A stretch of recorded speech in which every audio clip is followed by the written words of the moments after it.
Welcome to Live, Laugh, Talk. I'm your host, James Graham. Today we will start our podcast with a discussion entitled, Why Fear Change? Then we will transition to our segment, How Did We Get Here? Followed by our hobbies and special interest section. And then conclude with our happy note for the day entitled, Our Sunflower Message. You're encouraged to share your thoughts on this subject, as well as all other subjects, on our website, livelaughtalk.com, by email at admin@livelaughtalk.com, and if listening on Spotify, you can add a voice memo as well as comments and participate in our poll. We hope that you are following us and finding us to be one of your favorites and returning back to hear us every Monday, Wednesday, and Friday. The topic that we will begin with is entitled, Why Fear Change? Surely you have heard the expression, the only thing constant is change. With that being said, why is it inside of us to fear change? Many avoid it at all costs. Some embrace it in certain ways, but are petrified of it in other instances. Is it because change may take us outside of our comfort zone? Truly, we often become complacent and enjoy doing things a specific way or live life beating to the same drum. But if the beat of that drum needs a change in rhythm, will we seize it? Fear of change can cause internal conflict. Maybe we reside in an area not because we're in love with the vicinity, but we're horrified of what change might bring. So instead of moving to where we might thrive, we stay right where we are. Possibly, there may be a change in our way of thinking or how we feel on a certain subject or in a certain area of our lives. But we won't change our actions because we fear ridicule or loss of those around us who think the way we no longer feel. Thus, we begin living a lie. Is that possibly a joyous existence? Fear of the unknown is the greatest fear. And oftentimes, we begin to think of the worst that could happen if we allow change to occur. But what we think about and reality actually are often two different things. True, change may make you feel that you will incur loss. For example, one who is a skilled professional in a certain area may wish to embrace leaving their present job, starting their own business. They begin to plan. They figure out how to make it happen. But then fear kicks in. They start to think of the worst. Thinking of how they can lose all that they've worked for materially. They begin to see themselves bankrupt and possibly losing their family's security. So they just stay right there in that job, even if it's a dead-end job. Instead of thinking of the worst, they could have imagined success and took the risk. They feared change, and it crippled them. Perhaps a person have had a change in the way they feel, think, and are afraid to embrace it because they feel others will ostracize them. They'll lose their friends or their loved ones. But actually, true friends will welcome your change. Friends of circumstance, now those are the ones who will not. What are friends of circumstance? They're acquaintances who exist because you are in similar situations, but who will not be there once those conditions differ. For instance, maybe you're in the same peer group, possibly in school or work. But once you graduate or are no longer employed at that facility, they're gone. Communication ceases. Maybe you have a circle of friends with your marriage mate. But once the partners change and you're no longer married, what happens to those friends? They dissipate. They long for you together, but are not fond of you apart. The question is, are friends of circumstance friends at all? If one cannot be honest with the ones around him, or they don't embrace his change of thought and circumstances, those around him are not his true friends. Their dissipation should be encouraged rather than feeling any type of loss. Remember, true friends will wrap their arms around your progression, your change. They will wrap their arms around you any chance they get. Erica Jong wrote in 1942, going back some time, she wrote, I have not ceased being fearful, but I have ceased to let fear control me. I have accepted fear as a part of life, specifically fear of change and fear of the unknown. And I have gone ahead despite the pounding in the heart that says, turn back, you'll die if you venture too far. Have you felt that way? I know that I have. But we can't allow fear to control our actions. Erica kept pressing forward, she says, despite that pounding in the heart, despite those palpitations. See, if fear controls us, we become eventually unhappy individuals in even sadder situations. We'll begin to look back at maybe what could have happened to me. If I had only gone this way, would my life have fared better? We start questioning ourselves. It's fear. Fear has led ones to stay in loveless, adulterous, and even abusive marriages. Fear has led some to report every day to underpaid, unappreciated, dead-end jobs. Fear has led even others to give in to peer pressure, not telling the true side of themselves, which results in dire consequences. Yes, unhealthy fear is distressing, it's imprisoning, and we should never let it control us. Let's make a resolve within ourselves to continue to change, to continue to progress, becoming a better human being without fear of acceptance.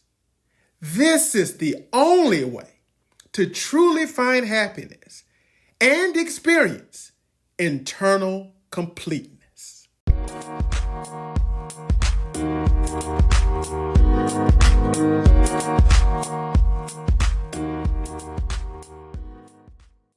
We live in a country that promotes higher education. In some cases, we can say that it even demands it. Quite difficult to get a decent paying job nowadays with a high school education. It's even difficult to get a job with a higher education that pays decently.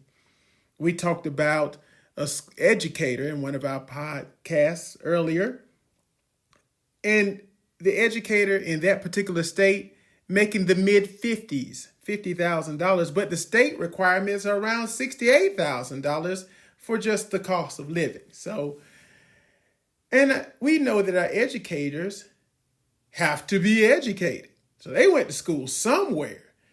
So not only are they under the cost of living in their state, they also have to pay those loans back.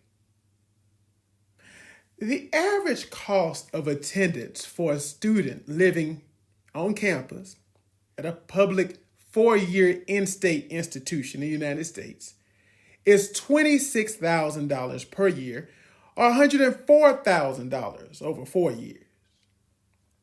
Out-of-state students will pay around $27,000 per year or $108,000 over 4 years. Now, those that go to private, nonprofit universities, well, that's a lot higher than that. We're talking about $55,840 per year or $223,000 over 4 years. That's quite a hunk of change if we stop and we think about it. It's so much of an issue that our president, Obama, he and his wife, as we know, both graduated from Harvard Law School.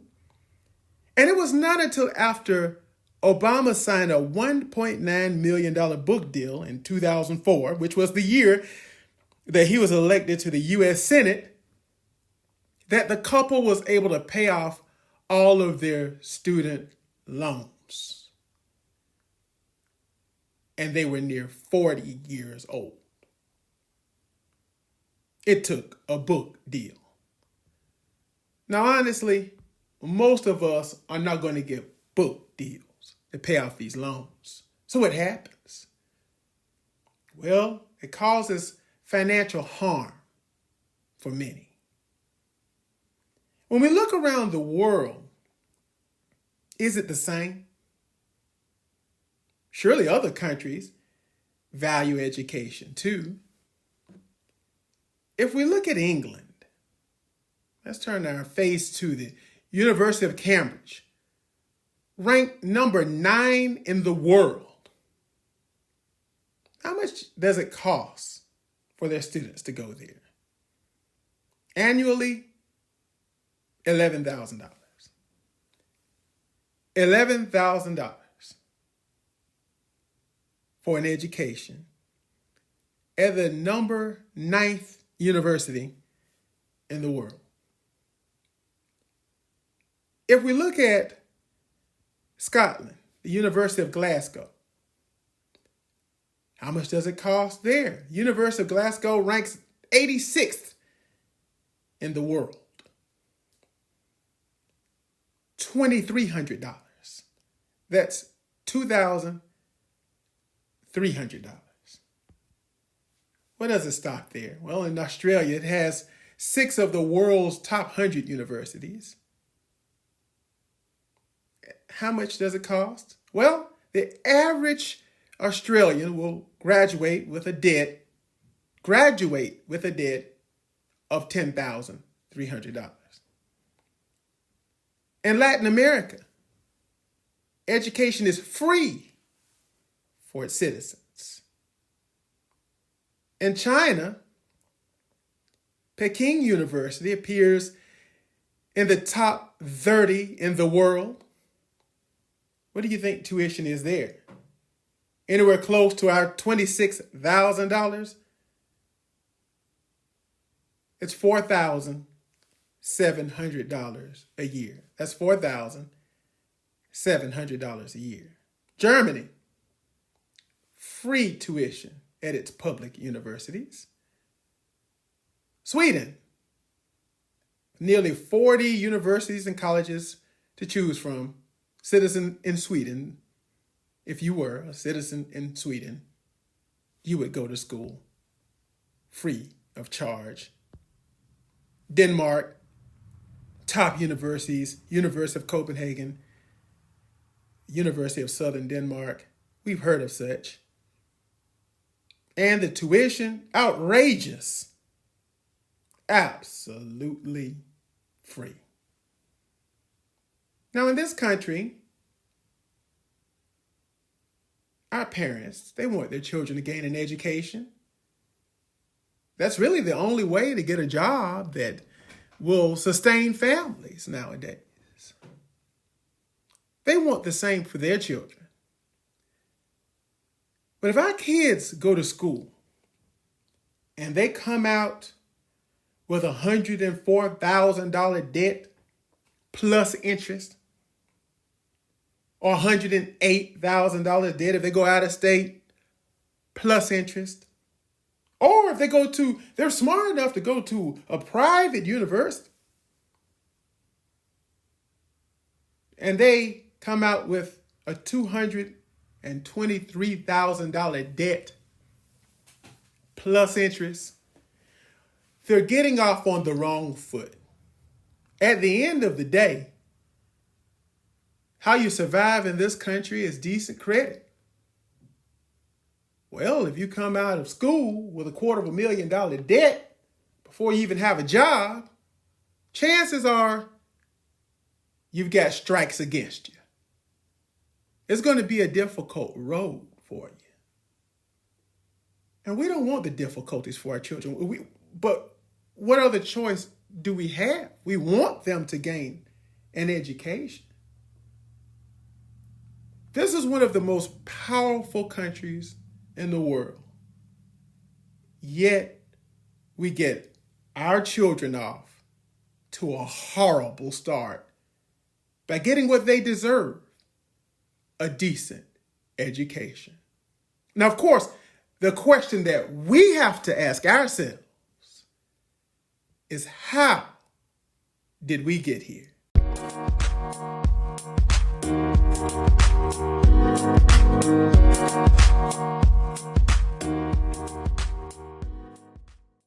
For our special interest segment, I've realized that over the years, I have become more of a sports fan. So we're going to talk a little bit about sports. Well, we know sports. It seems to run our country in so many ways. We're not going to talk about all of that, but we're just going to talk about it as a special interest that brings joy to the hearts of many people. And it does. There's songs about sports teams. There's clothing with sports team. There's stores dedicated to sports. So I'm going to talk a little bit about it. I'll tell you how I got on this subject today. So I was talking to a fellow podcaster. They have a show entitled Sports, the number 4 and the letter U. Sports for You. They're on YouTube at Sports for You podcast. You can check them out sometime. Great show, friends. It's a great show. So anyway, we were talking a little bit today, and he asked me one simple question. And anybody who knows me, you can ask me a question that may be 5 words, and you're going to get 1,000 back. So he asked me a question. He said, what's your favorite team? Actually, he made that plural. He says, what are your favorite teams? Well, I had to elaborate. I'm going to take y'all a little bit back. We're going to talk about different sports. We're going to have a little fun with this section because I enjoy all sports. We're going to start off with the NBA. NBA, my favorite team, to answer his question, Los Angeles Lakers. Now, my love of the Lakers has caused love of other teams because I love Magic Johnson. Magic Johnson's my favorite player. Now, I know we all got all these other discussions about GOATs and all of that kind of thing, but all I know is when I was a little boy, I saw Magic play for the first time, and he flashed that smile in the camera. I was hooked. So I've been a Magic Johnson fan more than I've been a sports fan overall. Love Magic Johnson. And the love of Magic Johnson also incorporates my WNBA team. My favorite WNBA team is the Sparks, of course. Well, the Ogwumike sisters has caused me to continue my love for them. Lisa Leslie back in the day down to the Ogwumikes now. I enjoy watching the ladies play. NFL team. Well, that's tough for me. I grew up watching the Atlanta Falcons. I remember Steve Bartkowski. But living in Georgia growing up, we didn't have some of the teams we have now. So we had the Falcons, we had the Saints, and we had the Dolphins. So I rooted for Steve Bartkowski, Bob Greasy of the Dolphins, and Archie Manning of the Saints. Now, for you young bucks, you know Archie's sons, I'm sure. You've gotten to know Peyton and Eli. Love them too. But when I grew up, I watched Dad. Dad was a runner. His sons are not. But Dad had to run because, back then the Saints didn't have an offensive line. Steve Bartkowski with the Falcons, he was amazing in that he could throw from end zone to end zone. Man had an arm. And Bob Greasy, frankly, was the man. He was a member of the 72 Dolphins that went undefeated. I didn't see the 72 Dolphins, but I did read about them. I'm not that old. But, so, in that I loved all three of those teams. It was hard for me to pick one, but I really rooted for the Falcons because my dad was a Falcon. But I was such a Dolphins fan, even to the fact that after Bob Greasy left, and then we got Dan Marino, like magic, Dan Marino, my favorite player. I know there's a lot of you out there with GOAT discussions, and Dan Marino doesn't have a ring. Well, Dan Marino did more in a time that you could actually try to hurt the quarterback. And he set all kinds of records. My favorite player from back in the day. So again, we're talking about back in the day, which got me to loving these teams now. So now, if you were to put a gun to my head and say, James, what is your NFL team? It's actually none of the three of those that I grew up loving. I'm a Carolina Panthers fan. And who made me that? Mr. Cam Newton. I fell in love with Cam. Superman. And now we got Bryce Young on the team. So if you had to force me to say it, here I am. Here I go. I'm going to just go right out and say it, that I am a Carolina Panthers fan. Now, that don't mean that I hate the Falcons or the Dolphins. And I'm happy to see Tua and the Dolphins and all the things that's going on with the teams I grew up with. But I'm going to rock with Panthers for now. We're going to move on a little bit because there's some more teams and some more players in individual sports. So Major League Baseball, Atlanta Braves. I mean, hey, I'm a Georgia boy. I got to root for somebody in Georgia, right? But I grew up liking Dale Murphy and then Deion Sanders.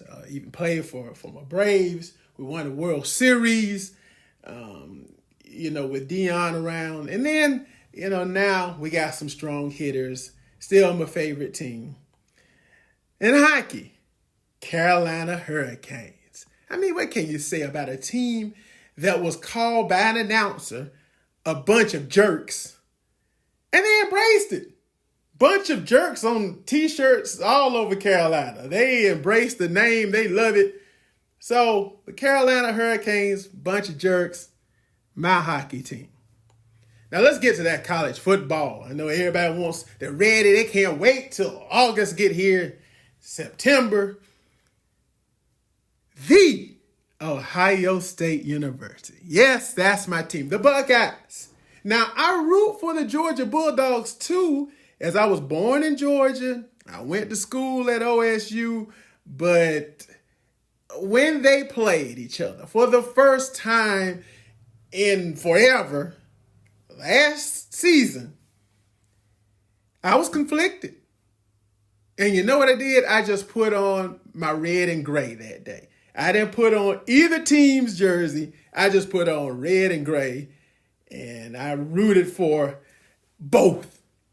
But when it's all said and done, all year long, you find me on the street, usually rocking the Ohio State University gear. Men's basketball. I mean, who else? The Tar Heels, UNC Tar Heels. There you go. That's me. When we get to women's basketball, college, of course, the South Carolina Gamecocks. I mean, what do you think?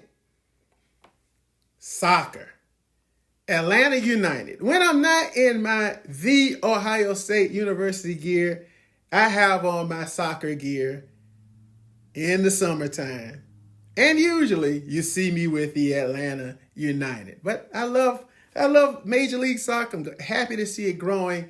And I'll rock other gear, but that's my team. Let's get on to NASCAR. NASCAR, my team is 23XI Racing Team. Bubba Wallace, my driver. And we also have Denny Hamlin and Tyler Reddick on the team. So we have quite a racing team, and I'm so happy about it. Now when we get to the individual sports, where do I lie? Well, we will first mention golf. Still a Tiger Woods fan. And I say still a Tiger Woods fan because Tiger's getting to be a little older as time continues to pass on for all of us. And he's also had some injuries. But the man, despite it all, still out there, still playing the game he grew up loving. And I'm still a Tiger Woods fan. Tennis. And we're going to talk about those who are still in the sport. Because we're not going to go back and talk about those who, retired and were awesome and great. So still in the sport of tennis, favorite tennis player, Coco Gauff. I've watched her grow up, and she reminds me of Venus Williams. Now, of course, if I was going to say my favorite tennis player of all time, that would be Serena Williams, which I'm just going to tell you right now is my favorite athlete of all time. So when everybody have all these GOAT discussions and all that kind of thing, for me, it's Serena Williams across the board. Sports, period. But we're talking about today, and we're talking about who's playing now. So I stated Coco Gauff, tennis player. Moving on, MMA fighter, Amanda Nunes. Now, some of you might get a little, this way or that way about MMA. And, I'm not going to discuss the fact of, why did you pick a woman and not a man? And it's same with tennis. I have my favorites. And what I'm asking everybody to do, because you can do your comments on Spotify and online, I'd like to hear your favorites in this. Let's make this interactive. Tell me about who you love. So for me, Amanda Nunes, MMA. Wrestling, Jade Cargill in professional wrestling. Well, there's also been many others, and there still are many others that I love out there. Right now, Jade is killing it. So if you haven't been following her, make sure that you check her out. And in boxing, Canelo Alvarez. So those are my favorites. And like I mentioned, I would love to hear from you. And I know that after this broadcast, I'm going to hear from all my family in Georgia about that whole situation with football. And I'm going to get some kickback on all of this. And that's what I enjoy. And that's what's going to make this podcast great. So those are my favorite sports heroes. I love sports. I love all sports. Let's just sit back, eat our popcorn, and enjoy.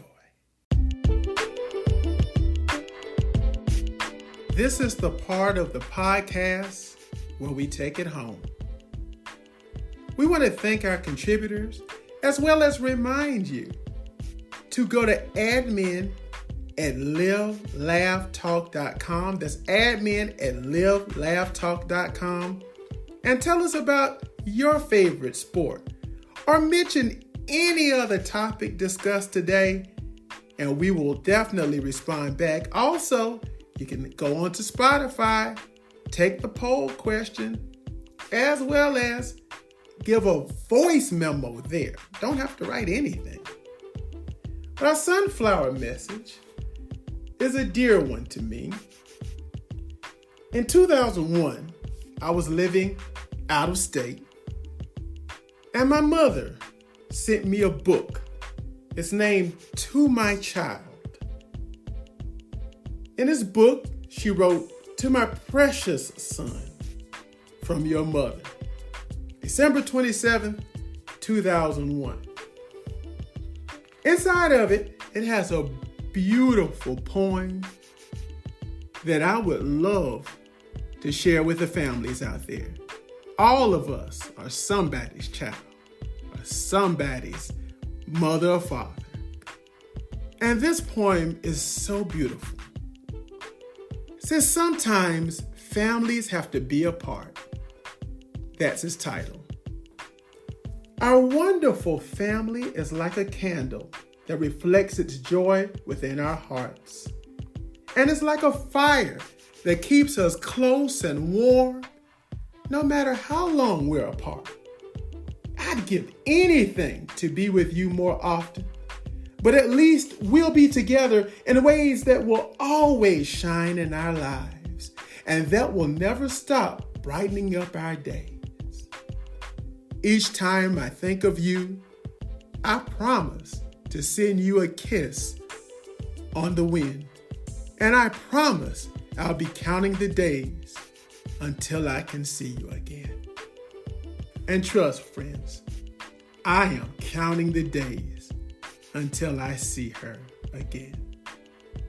This is James and Georgia's baby boy signing off for another podcast of Live, Laugh, Talk. Until we meet again, just know I can't wait to talk to you then.